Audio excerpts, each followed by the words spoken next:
মিছিল আছে, আপনারা সবাই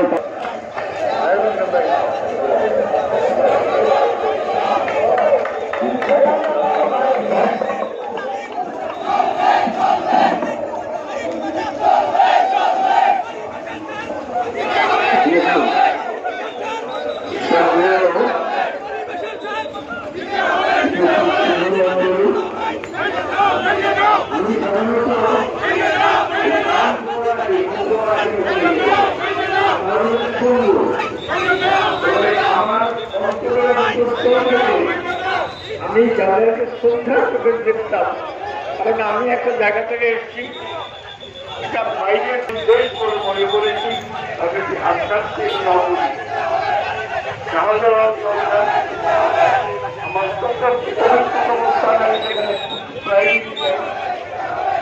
ব্যক্তিদের সঙ্গে আমার সম্পর্ক আছে। আমি এখানে এসে দুজন লোকের নাম না নিলে পরে আমার অন্যায় করা হবে। একজনকে চেয়েছিলাম অর্থমন্ত্রী